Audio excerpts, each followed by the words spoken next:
Hello, I'm Hamish Tyler and I'm the Administrator for the Visual and Performing Arts here at the County Office of Education. The show you are about to see highlights some very important work being done at Monterey High School. You will see students learning about William Shakespeare and his times, learning about staging and performing this masterpiece in literature, learning about what other people throughout the ages have done with this classic Hamlet, learning to honestly evaluate their work, and finally, learning to apply their work for college and for future employment. In other words, they're learning within the context of the California state standards for the theater arts.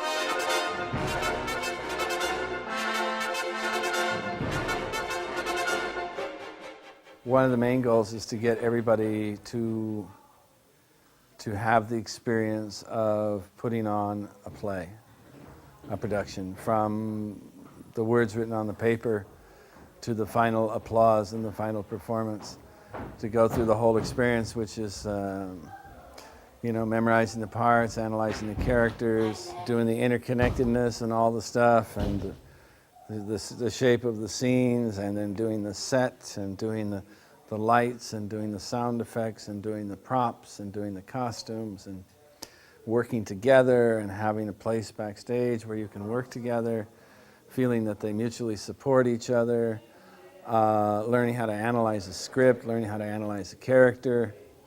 Everybody, at the beginning, everybody sits down and we read the play together, the entire group. Whether they're going to be people working in the box office or not, everybody is there.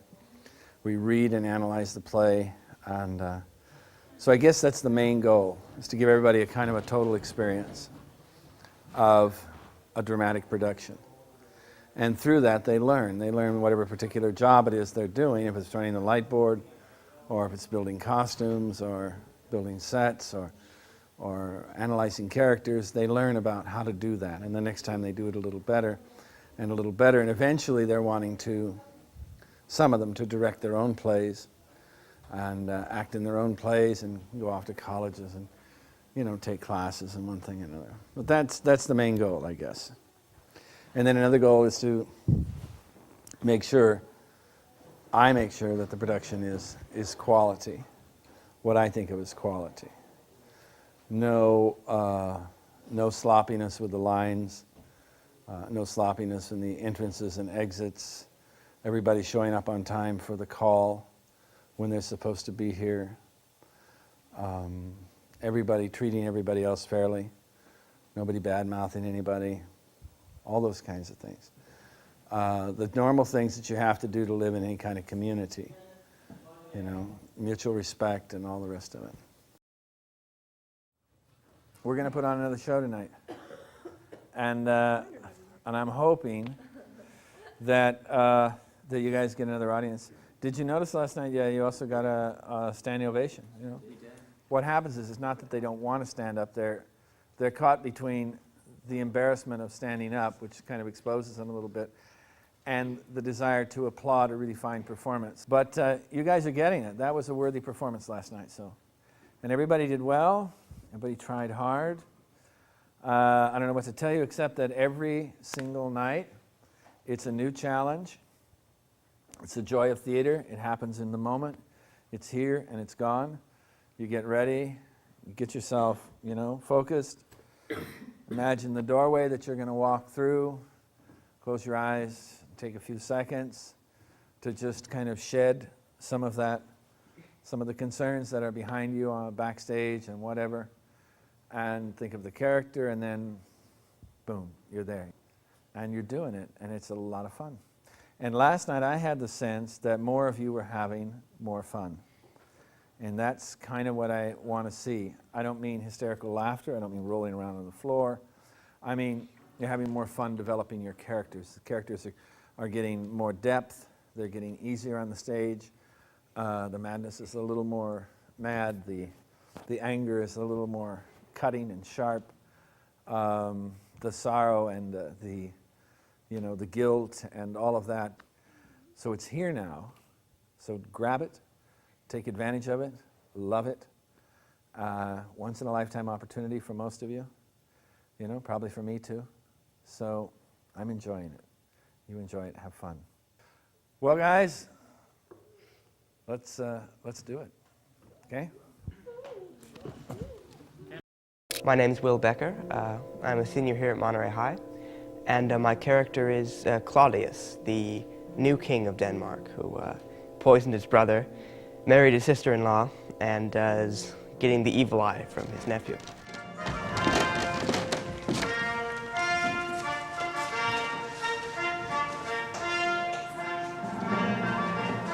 Though yet of Hamlet, our dear brother's death, the memory be green, and that it here befit us to bear our hearts in grief, and our whole kingdom contracted in one brow of woe, yet so far hath discretion fought with nature, that we with wisest sorrows think on him with thoughts to ourselves.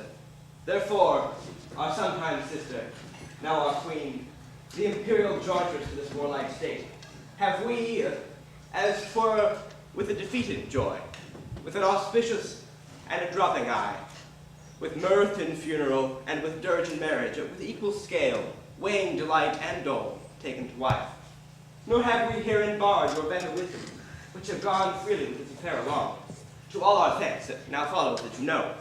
Young Fortinbras, holding a weak supposal of our worth, or perhaps thinking by our late dear brother's death our state to be disjoint or out of frame, colleagued with this dream of his advantage, he hath not failed to pester us with messages importing the surrender of those lands, lost with all bonds of law by his father to our valiant brother.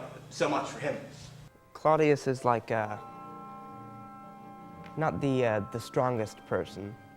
He's sort of devious. He gets things done not by confronting them head on, but by poisoning them in the ear.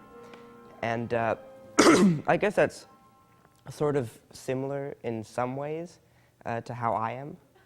I'm not a jock. I'm sort of more of a brain, although that's probably a little arrogant to say that I'm even a brain. I'm a person, and I'm sort of, sort of similar to Claudius, I guess.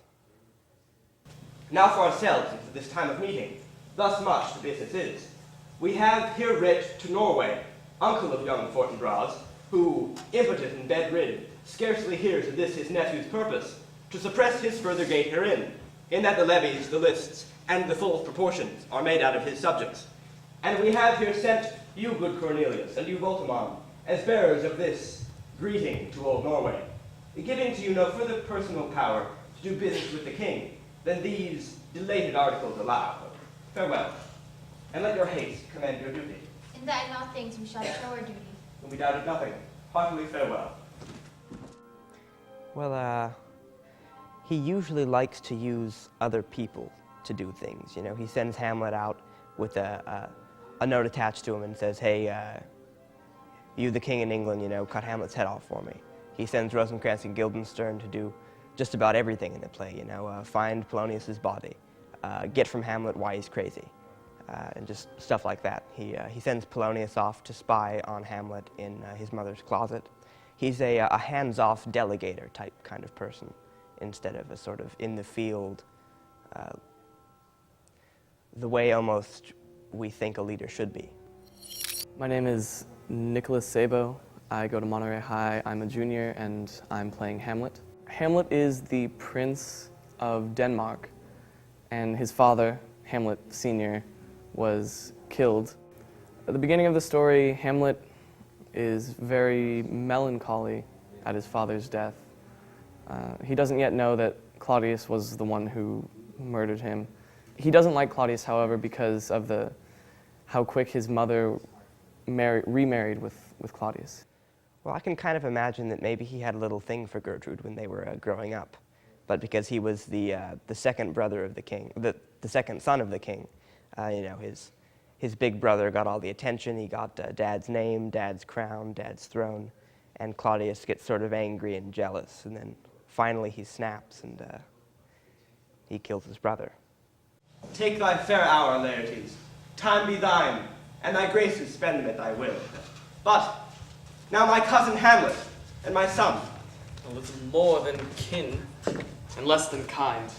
How is it that the clouds still hang upon you? 'Tis not so, my lord. I am too much in the sun. Well, in Act 1, he's sort of this, like, putting on a face of being really happy and really friendly to Hamlet. No, Hamlet, I want you to be my son, and you're such a wonderful person, and all that.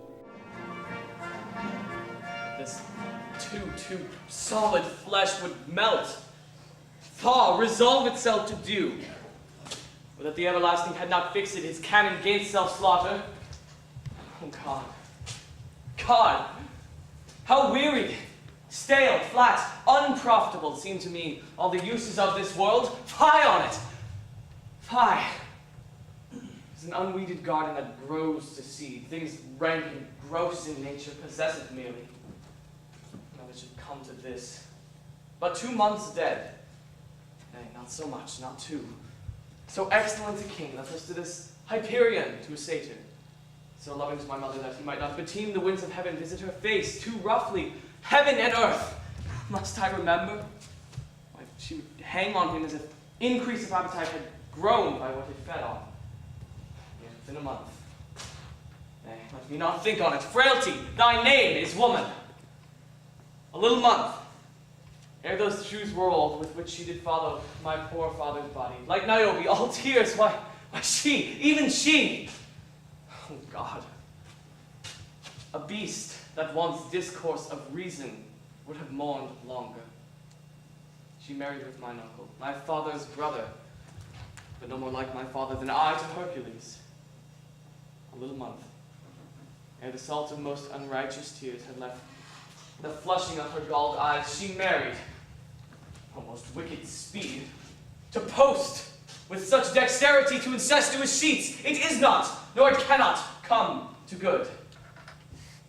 But break my heart for I must hold my tongue. Hamlet encounters a ghost, which he discovers is the ghost of his father. The ghost tells him that Hamlet Sr. was murdered by his brother Claudius. Alas, poor ghost. Pity me not, but lend thy serious hearing to what I shall unfold. Speak! I'm bound to hear. So art thou to avenge what thou shalt hear? What? I am thy father's spirit, doomed for a certain term to walk the night, and for the day confined to fasted fires. Hamlet is reluctant to believe the ghost because he doesn't know if it's a spirit of good moral or of evil. As you are friends, scholars, and soldiers, give me one poor request. What is, my lord? We will. Never to speak of this that you have heard tonight. How now, Ophelia? What's the matter? My lord, I have been so frightened. With what, in the name of God? My lord, as I was sewing in my chamber, Lord Hamlet, with his doublet all unbraced, no hat upon his head, his stockings fouled, ungartered and down gyved to his ankle, pale as his shirt, his knees knocking each other, and with a look so piteous and purpid, as if he had been loosed out of hell to speak of horrors, he comes before me. Mad for thy love. I do not know, my lord, but truly I do fear it. What say?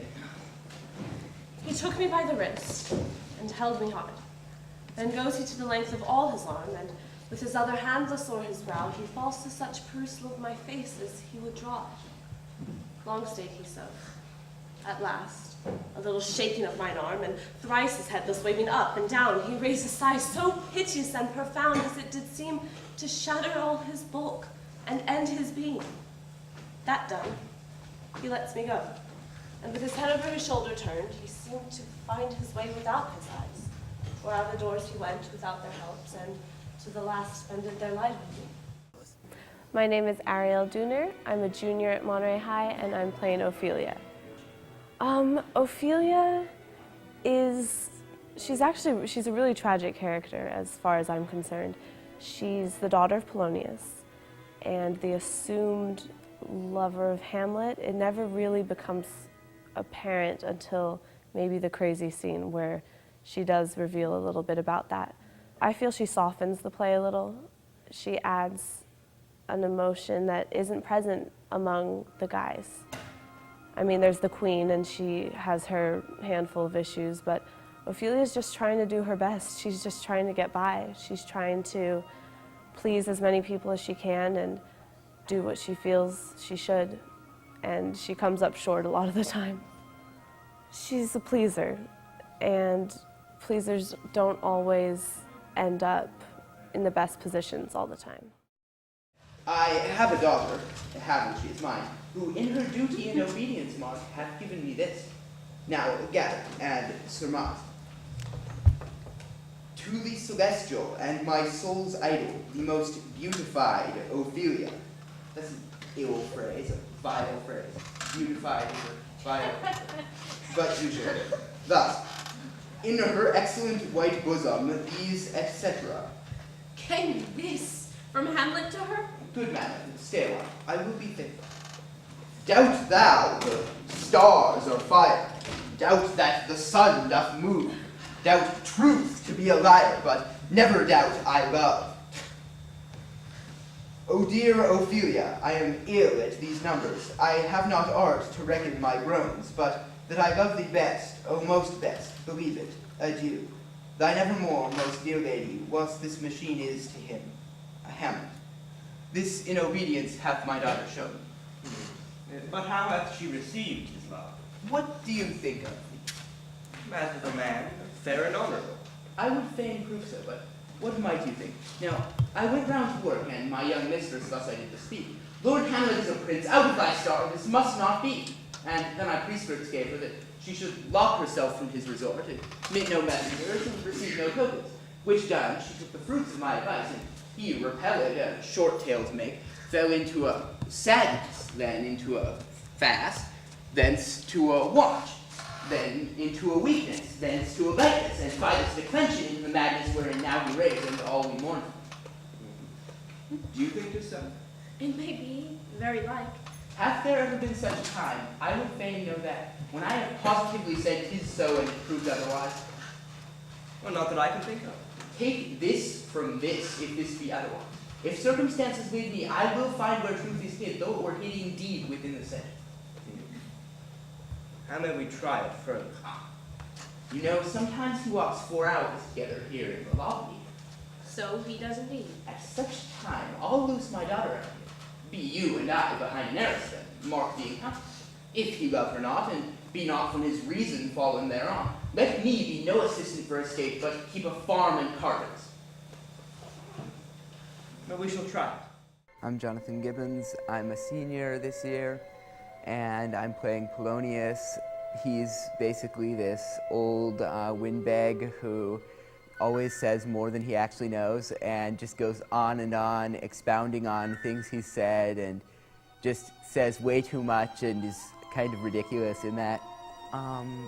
As I keep acting this character, I feel more and more strongly that I do have a connection to this character. I mean, when you're imitating the character for so long, it starts to become almost second nature to play the role of this character.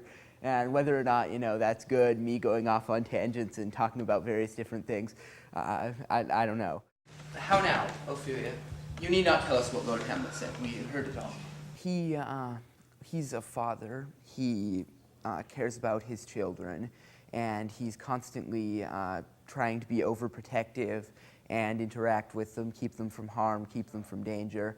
He's constantly giving them advice because he thinks he knows more about what he's talking about than he actually does. Madam, it so fell out that certain players we all got on the way. Of these we told him. It did seem to him kind of joy to hear of it. They are here about the court. Well, as I think, they have already ordered this knight to play before him. 'Tis most true, and he beseeched me to entreat your majesties to hear and see the matter. With all my heart, and it doth much content me to hear him so inclined. Good gentleman, give him a further edge, and to drive his purposes into these delights, I pray. We will, my lord. Well, he becomes very deceptive. He leads on a lot of his former friends, his former schoolmates, Rosencrantz and Guildenstern, his mother. He pretends to be something else to gain more information that could help him bring the downfall of Claudius. Lady, shall I lie in your lap? No, my lord. I mean my head upon your lap. Aye, my lord. Did you think I meant country matters? I think nothing, my lord. It is a fair thought to lie between a maiden's legs. What is, my lord? Nothing. You are married, my lord. Who I? I, my lord. Oh God, you're only jig-maker. What should a man do but be merry? Just look you how cheerfully my mother looks, and my father died within 2 hours. Nay, 'tis twice 2 months, my lord. So long? Nay then, let the devil wear black for, I'll wear a suit of sables. Oh God, died 2 months ago and not forgotten yet. There's hope a great man's memory may outlive his life half a year.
Second time I kill my husband dead, when second husband kisses me in bed. I do believe you think now what you speak, but what we do determine oft we break. He's sitting there at the play and he sees what he did to his brother on stage. And he's sort of nervously looking at Hamlet, and Hamlet's, he gets the idea that Hamlet knows something. Give me some light! Light! Light! Why, let the strucken deer go weep. The heart, ungalled play. For some must watch while others weep. Thus runs the world away. But to the point, my mother, you say? Then thus she says, your behavior has struck her into amazement and admiration. Oh, wonderful son that can so astonish a mother. But is there no sequel at the heels of this mother's admiration in part? She desires to speak with you in her closet ere you go to bed. We shall obey her were she 10 times our mother. Have you any further trade with us? My lord, you once did love me. And still do by these pickers and stealers? Good, my lord. What is your cause of distemper? You do surely bar the door upon your own liberty if you deny your griefs to your friend. Sir, I lack advancement. How can that be, when you have the voice of the king himself for your succession in Denmark? Aye, but while the grass grows, the proverb is something musty. Will you play upon this pipe? My lord, I cannot. I pray you. Believe me, I cannot. I do beseech you. I know no touch of it, my lord. Why, it's as easy as lying. Govern these bandages here with your fingers and thumb. Give it breath with your mouth, and it shall discourse most eloquent music. Oh, look you, hear the stops. But these I cannot command, no utterance of harmony. I have not the skill. Why, look you how unworthy a thing you make of me. You would play upon me. You would seem to know my stops. You would pluck out the heart of my mystery. You would sound me from my lowest note to the top of my compass. And there is most miraculous voice. Excellent music in this young organ. And yet cannot you make it play? Why, do you think I'm easier played upon than a pipe? Call me what instrument you will. Though you can fret me, you cannot play upon me. God bless you, sir. My lord, the queen would speak with you at present. Sir, do you see yonder cloud that's almost in shape of a camel? By the mass, it is like a camel indeed. Methinks it is more like a weasel. It is backed like a weasel. Oh, like a whale. Very like a whale. Then I shall come to my mother by and by. And they pull me to the top of my bed. I will come by and by. I would say so. By and by is easily said. Leave me, friends. 'Tis now the very witching time of night, when churchyards yawn and hell itself breathes contagion to this world. Now I could drink hot blood and do such bitter business that it were better the day quake to look upon. Soft. Now to my mother. Heart, lose not thy nature. Let never the soul of Nero enter this firm bosom. Let me be cruel, not just unnatural. I will speak daggers to her, yet use none. My tongue and soul in this be hypocrites. If in my words some ever she be shent, to give them seals, never my soul consent. Needless to say, he's very angry. So this is his revenge stage. He's plotting, he's looking for the opportune moment to kill Claudius. My lord, he's going to his mother's closet. Behind the arras, I'll convey myself. Hear the process. Fare you well, my liege. I'll call upon you ere you go to bed and tell you what. Thanks, dear my lord.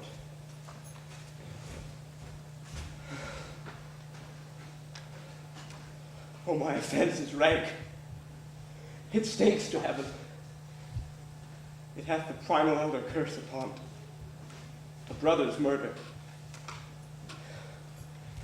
Pray can I not, though inclination be as sharp as will. My stronger guilt defeats my strong intent, and like a man to double business bound, I stand here in pause, where first begin or both neglect. What if this hand were thicker than itself in brother's blood? Be there not rain enough in the sweet heavens to wash it white as snow? Whereto serves mercy but to confront the visage of offense? And what's in prayer but this twofold force? To be forestalled ere we come to fall, or pardoned being down. Then I'll look up. Then my fault is past, but oh, what form of prayer may serve my turn? Forgive me my foul murder? No, this cannot be, since I am yet possessed of the effects for which I did the murder. My crown, mine own ambition, and my queen. May one be pardoned and retain the offense? In the corrupted currents of this world, offense's gilded hand may shove by justice, and oft is seen the wicked prize itself buys out law. But 'tis not so above. There is no shuffling. There each action lies stripped in his true nature. And we compelled even to the teeth and forehead of our faults to give an evidence. What then? What rest? Try what repentance can, what can it not? And yet what can it when one cannot repent? O wretched state, O bosom black as death, O limed soul, that ever struggling to be free, art more engaged. Help angels make essay, bend stubborn knees, and heartstrings of steel, be as soft as the sinews of the newborn babe. All may be well.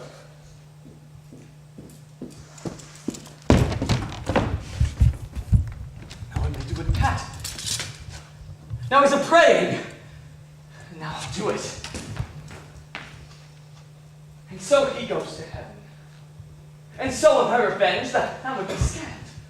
A villain kills my father, and I, his sole son, whom this same villain sent to heaven. Why, this is higher and south, enough revenge.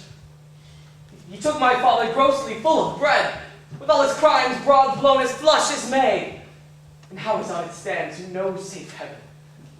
But in our circumstance and course of thought, who's heavy with him? So my then revenge to take him in the purging of the soul when he's fit and seasoned for passage. No. Up, sword, and know thou a more horrid hent, when he is drunk asleep, or in a rage, or in the incestuous pleasures of his bed, at game of swearing, or about some act that hath no relish of salvation in it. Then trip him, that his heels may kick at heaven, and his soul be as black and damned as hell whereto it goes. My mother stays. This physic but prolongs thy sickly days. My words fly up. but my thoughts remain below.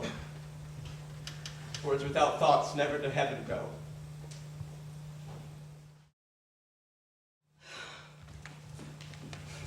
How now, mother? What's the matter? Hamlet, thou hast thy father much offended.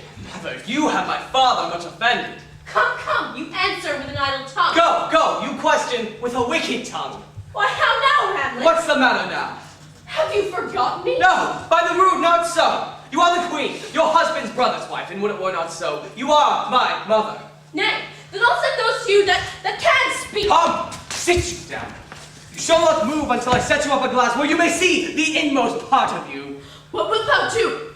Thou wilt not murder me. Help, help! Let's go! Help, help, help! How now, rat? Dead for a ducat! Dead! Oh, I say. What hast thou done? Nay, I know not. Is it the king?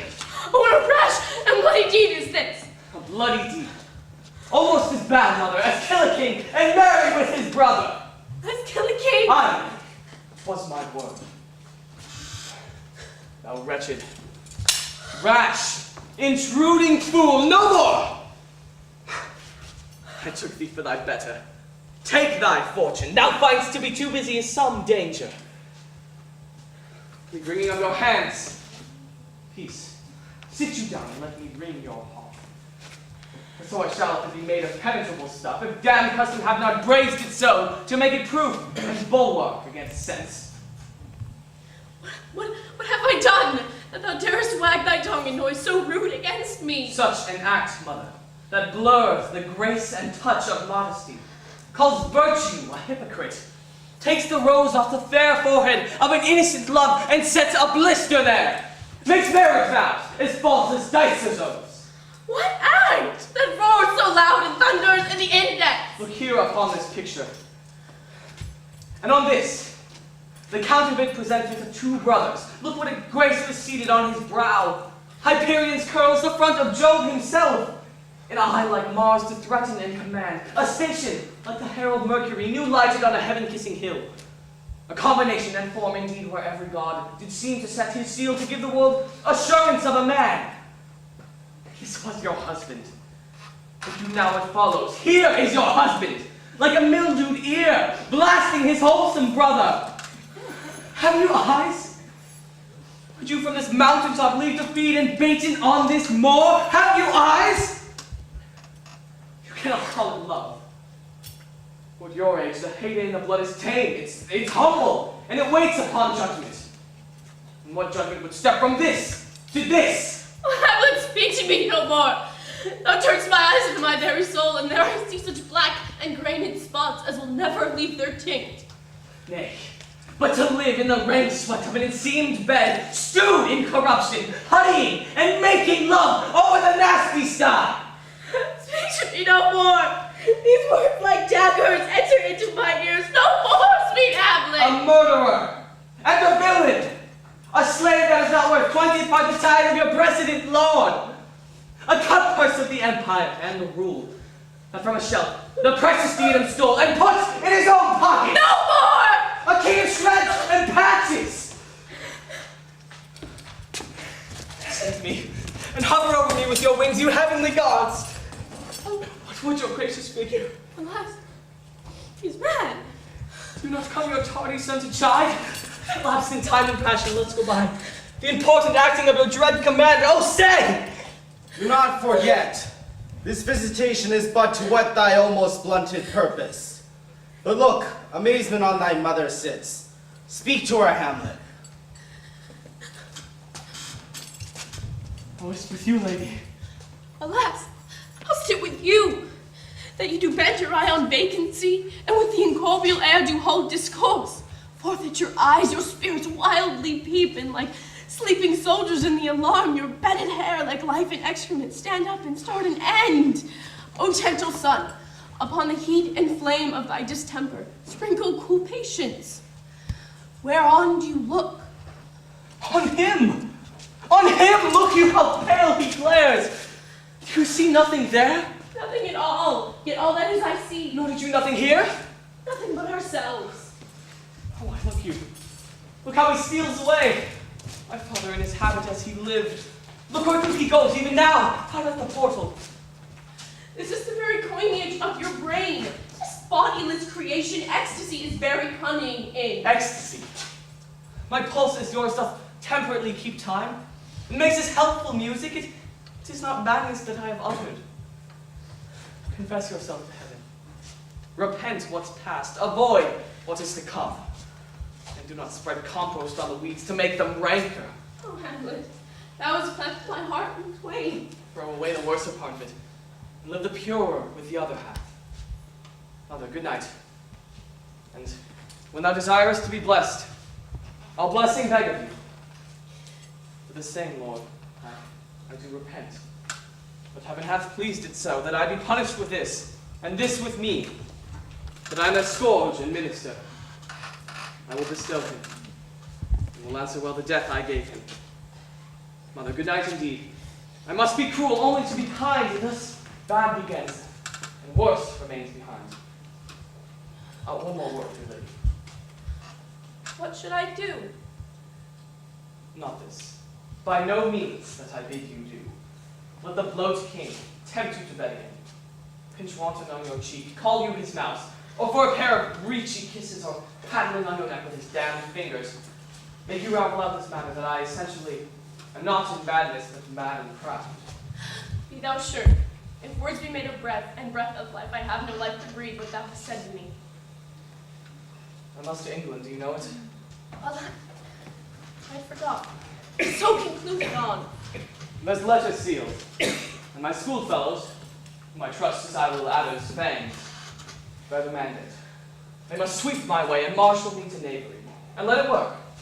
For 'tis sport to see the engineer hoist with his own petard. And it shall go hard, but I will delve 1 yard below their minds, and blow them at the moon. And this fellow shall set me packing. I'll lug the guts into the neighboring room. Mother, good night indeed. This counselor is now most still, most silent, and most grave, who was in life a foolish, prating knave. Come, sir, to draw toward an end with you. Mother, good night.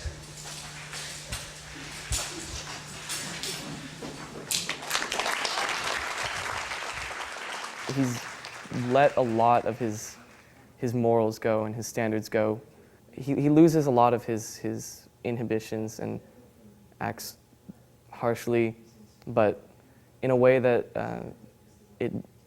he can deal quickly and efficiently with his problems. Now, Hamlet, where's Polonius? At supper. At supper where? Not where he eats, but where he is eaten. A certain convocation of politic worms are even at him. Your worm is your only emperor for diet. We fat all creature cells to fat ourselves. And we fat ourselves for the maggots. Your fat king and your lean beggar is but variable service. 2 dishes to 1 table. That's the end. Alas. Alas. One may fish with the worm that hath fed of a king, and eat of that fish, which hath fed of that worm. What dost thou mean by this? Nothing. But to show you how a king may progress through the guts of a beggar. Where's Polonius? In heaven. Send thither to see. If your messenger find him not there, seek him yourself in the other place. You learn a lot from Shakespeare in his writing and in his portrayals of human nature. He has thoughts that are very bare, brutally honest, but true. I really enjoy his writing. It's difficult, very difficult to catch on to, but once you do, you notice all the little nuances and just how excellent a writer he was, and it's quite astounding. Well, Shakespeare, obviously, he must have a lot of applicability to our current times. Otherwise, he wouldn't really be read. You know, I think every year in high school we read a play of Shakespeare. He's just really a part of high school education and a big part of drama too. We have done a lot of shows of Shakespeare here. You know, we've got them all on the walls backstage. Where's the beauteous majesty of Denmark? How now, Ophelia? How should I your true love know from another one? By his cockle hump and staff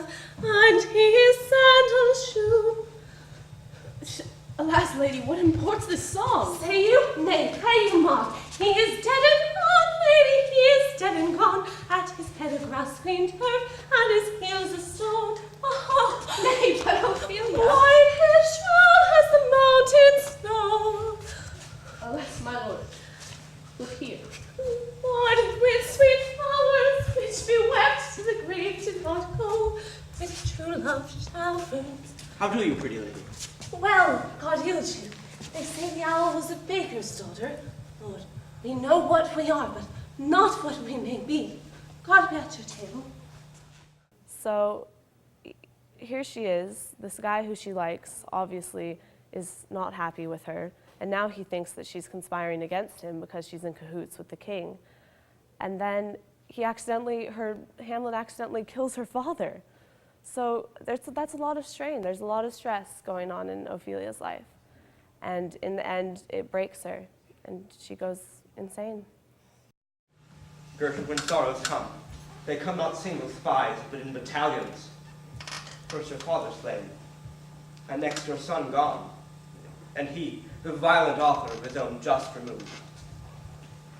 Poor Ophelia, divided from her reason, without the which we are but pictures of mere beasts. If anything, she's taught me to take care, that sometimes it's good to take care of yourself before you work hard to please others. Because if you're not in a good place yourself, how can you expect to benefit other people's lives? So sacrifice is good, but not when it's at the expense of yourself completely. She's taught me to be cautious. Where is my father?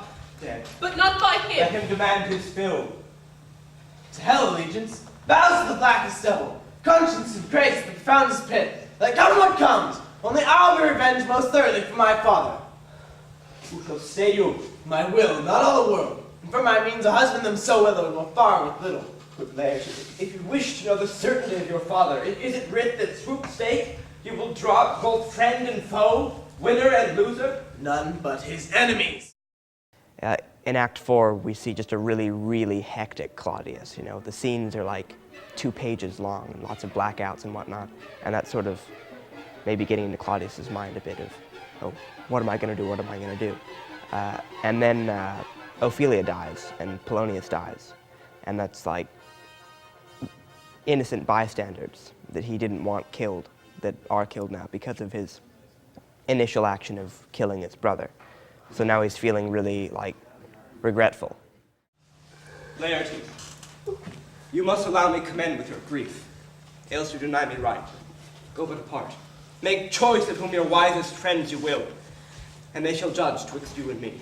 And if by direct or by collateral hand they find us touched, we will give our crown, our throne, our life, and all that we call ours to you in satisfaction.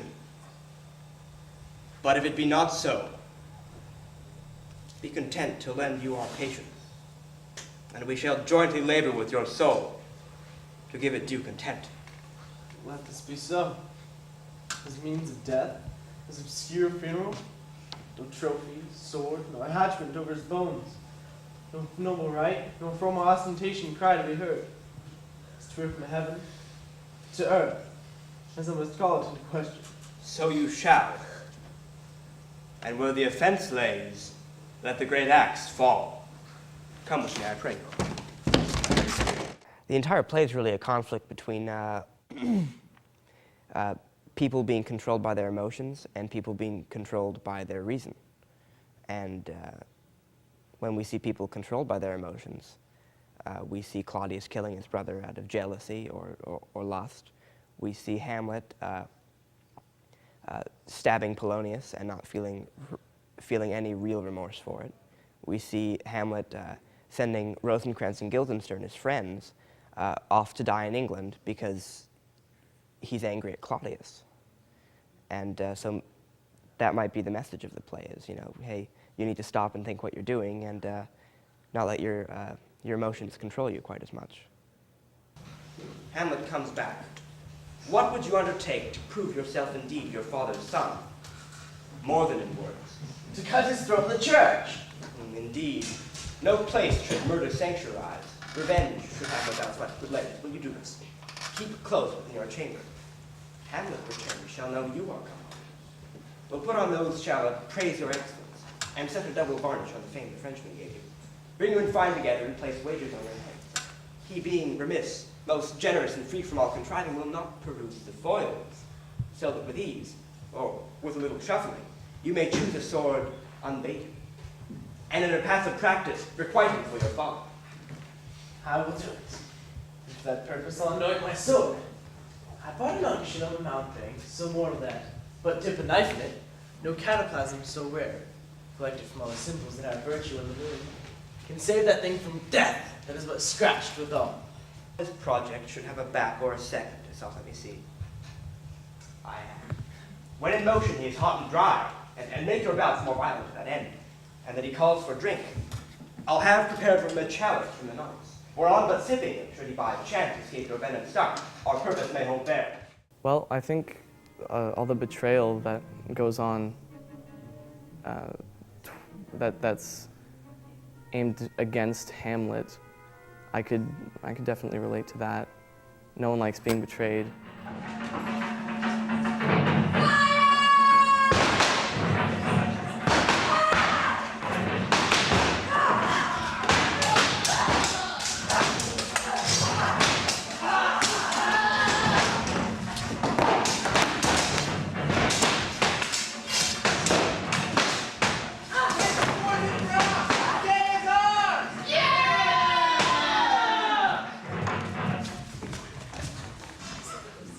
Where I fit into this production is I'm the stage combat choreographer, and traditionally in Hamlet there's the final duel between Hamlet and Laertes, and it comes in several parts and it escalates and it builds, and you know that's the classic use of a stage combat choreographer in any production of Hamlet.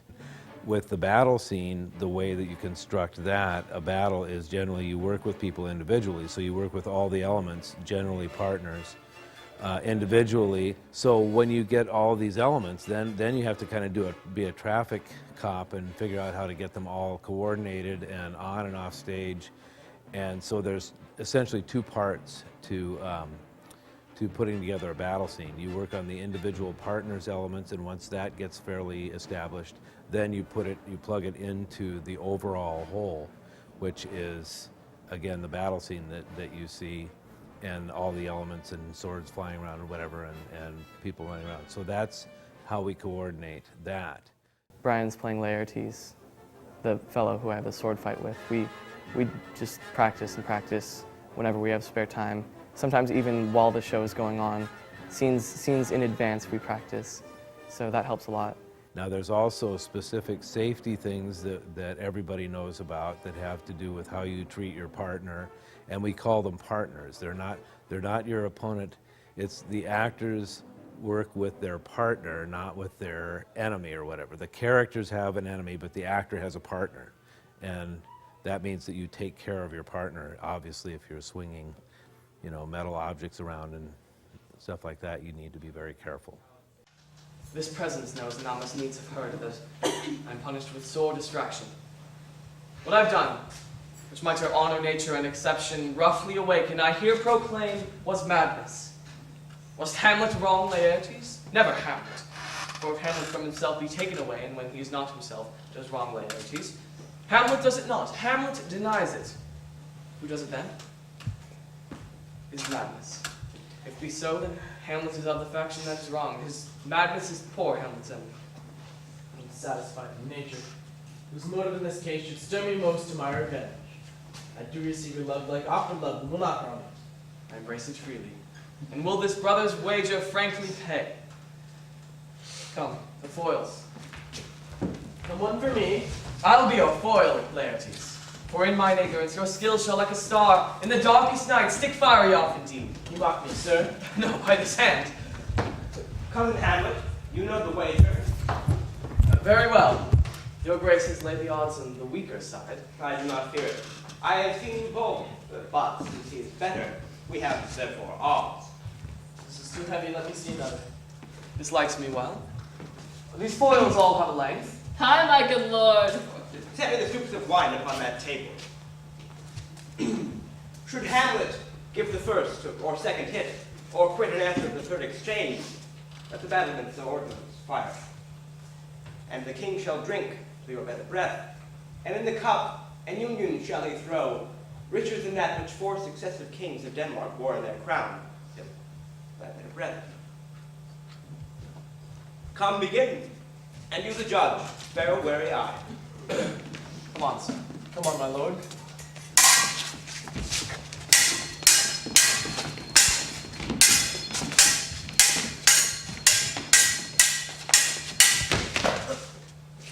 One.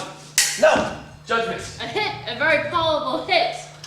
Well, again. Stay. By better breath, this pearl is thine. Give him the drink. Drink, Hamlet.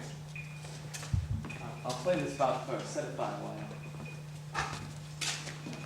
Come.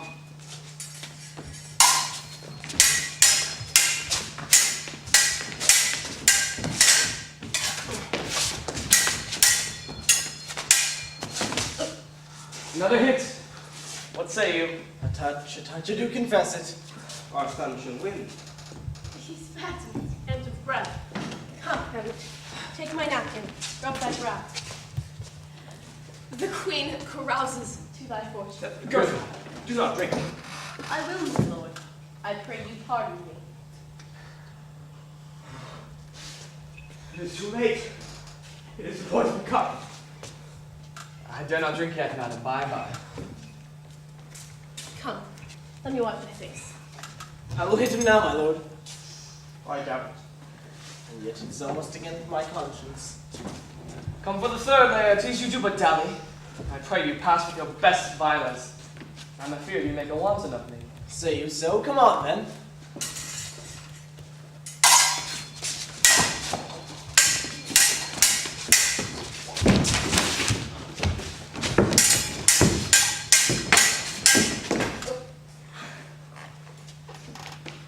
Nothing neither way.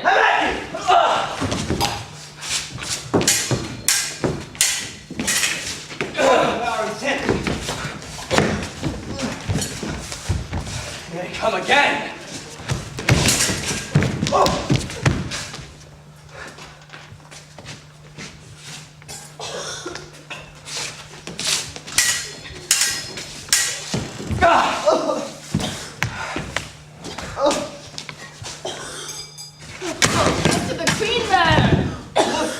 They bleed on both sides. How is it, my lord? How is it, Laertes? Why, as a woodcock to mine own springe, Osric, I am justly slain by mine own treachery. How does the queen? These wounds does he bleed? No, the drink. Oh, my dear Hamlet, the drink. I am poisoned. Treachery! Ho! Let the doors be shut! Villainy! Seek it out! Hamlet, thou art slain! No medicine in the world can do thee good.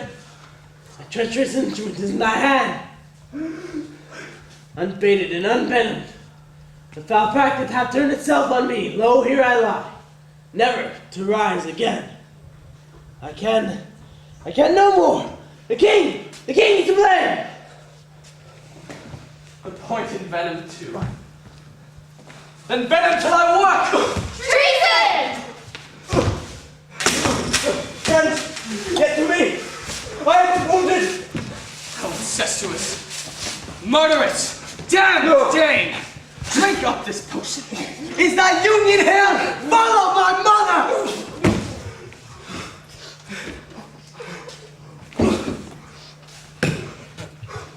He is justly slain. Is the poison tempered by himself? Exchange forgiveness with me, noble Hamlet. Mine and my father's death. Come not upon thee, nor thine on me. Heaven make thee free of it. I follow thee. I'm dead, Horatio. Wretched queen, adieu! Those of you that are but pale, tremble on this chance that are but mutes or audience to this act. Had I but time, as this felt sergeant, death. Part of the deal was to get comprehensible Shakespeare so that we could bring, as a cast, they could bring the story to the audience, and the audience would feel like they were part of the story, which I think is what happened. The audience felt that they understood what was going on. They followed the story. They didn't understand every word. Some probably didn't understand very many words at all. But they were there, and they got the idea. So I think it's been a good learning experience for the kids. I think the show is good. I always see how it can be better. Sometimes I wonder, is that the right thing? Should I be pressing, or should I just be happy with just to let them memorize their lines and say it and forget it? But I don't know. I think it's okay to do the best, to try to get everybody to the best that you think they can do. You know, as long as it doesn't become too stressful or too overdone. I want them to carry a sense, a memory of that they not only understand Shakespeare, but that they did one of the most difficult Shakespeare plays, and they succeeded. They did something really hard, and it worked. You know?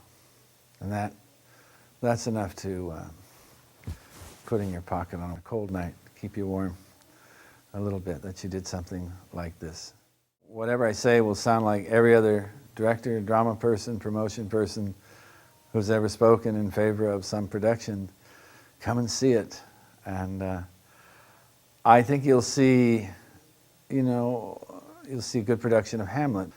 It's more than that. You'll see a lovely play, a beautiful play revealed and made comprehensible through the attentions of a band of high school actors one of whose primary goals was to bring the story to the audience.